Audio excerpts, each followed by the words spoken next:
In 2019, I was a senior in high school and I just got into my dream university. And on the last day of school, my teacher told me I was his number one candidate for dropping out and failing university.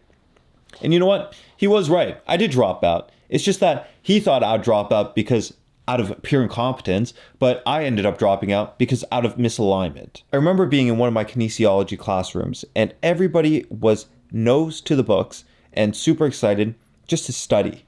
And I never understood that, where all these people were so excited with the idea of becoming a physiotherapist. But for me, I had the fortunate ability to job shadow a physiotherapist before I committed myself to it. And I found out that I really hated that job. It wasn't really aligned with what I wanted to do. It didn't really bring me any fulfillment. And most of all, I didn't really like how much money it paid me. But luckily, in my third year, me and my friends, we were building up a company on the side where it was making a good amount of money at that time, especially for being university students. But I remember being in that classroom and just refreshing our financial model each and every time. And somehow the revenue number would just go up and up every time I refreshed it. And so I remember sitting in that classroom just being like, well, right now I'm making $0 for sitting inside this classroom, yet I have a business where it can make me more money if I just committed myself to it. And so luckily, this front part of the brain, my frontal lobe, I assume it's not fully developed because I just said, fuck it. And I just jumped right into it, dropped out, and went all into it. And so this is one of the main things I want to talk about. The concept I want to talk about is about asymmetric risk. Most of the time, people will only calculate their downside. They'll always figure out what could go wrong, how their lives could change for the worst, why they shouldn't do it. But for me, maybe it actually is because I don't have a fully developed frontal lobe, but I only see the upside. I only see what could go right, how my life can change, and why I should just do it. And that is only because I'm in the fortunate position where I have set my life up where I don't have that many exposure that I could be vulnerable to.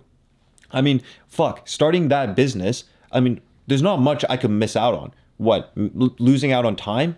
I mean, I could always just go back to university and just finish my degree if all else failed. Money? I mean, agencies, they don't require a single dollar to start up.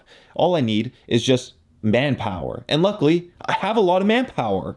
And so there wasn't many downsides. I mean, it's not like I needed money really quickly. I had no debt. And so why set yourself up to be able to take more risks? Because that's where the fun is. You should always be setting up your life where you can change and pivot. I mean, think about it. You might think I'm being crazy right now, but if I told you that you didn't have to work your shitty job anymore, would you take it?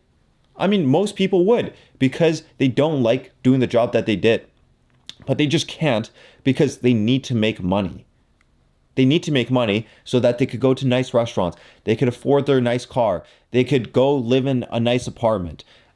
But why do that if it's limiting the amount of money or the amount of options that you could take to take on risks? And the main thing I'm talking about risks here is because I'm coming to the realization that playing the safe route, the safe path of whatever most people are going through, that's probably the riskiest option that you could take.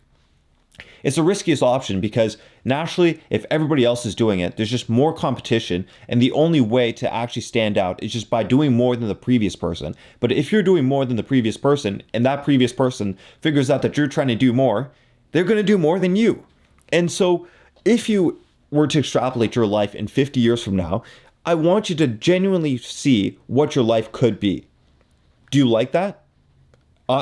Don't let me tell you how to live your life. I'm just genuinely asking out of pure curiosity. I was in the fortunate position where my Asian parents don't make me pay rent, they don't make me pay for dinner, or I don't have any debt. The only thing I would have lost on if my business were to fail is just time. And luckily, in your 20s, you should maximize the amount of time that you have. I mean, why would you rather take risks when you have a wife and 3 other kids that depend on you to make money when you're in your 30s, when right now it's just you?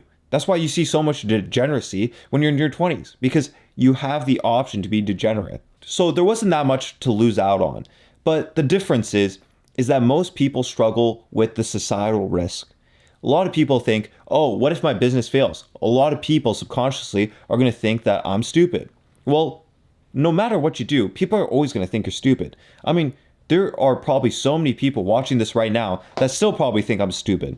I mean, they probably didn't change their mind when my first business failed, my second business failed, the startup I worked at has failed.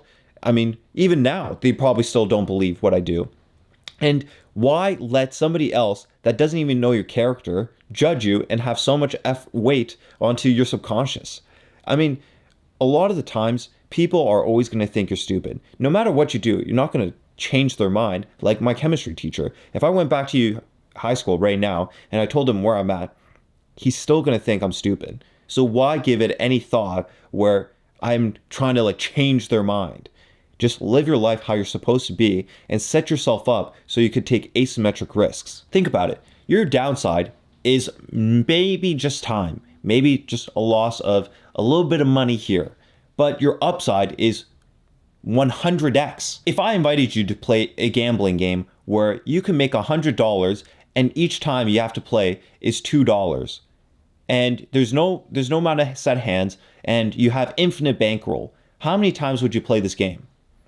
You'd probably play forever because the upside is so high and the downside is so low.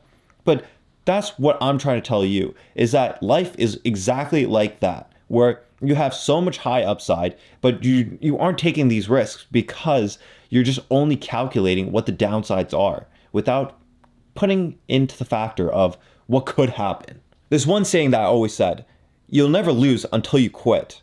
And that is probably applicable to anybody hearing this right now. So take all the risks. And you aren't losing out on the risk because maybe sure, within a 3-month time span, you might be down. But if you keep on going at it, in 5 years from now, you're going to be so high up that it didn't even matter. So my recommendation to you as we enter 2026 is calculate how much downside that you have. But I encourage you to take the risk and look at the upside and just go all in. Remember, the safe path is no longer safe. And truthfully, I don't think it ever was. I think your life is determined by what you value. And if you're valuing something that nobody else values, the path that you're going on, that everybody else built for you, you're setting yourself up for failure. So remember, just take the risk and just never quit. And you know what? Maybe your high school teacher was always right.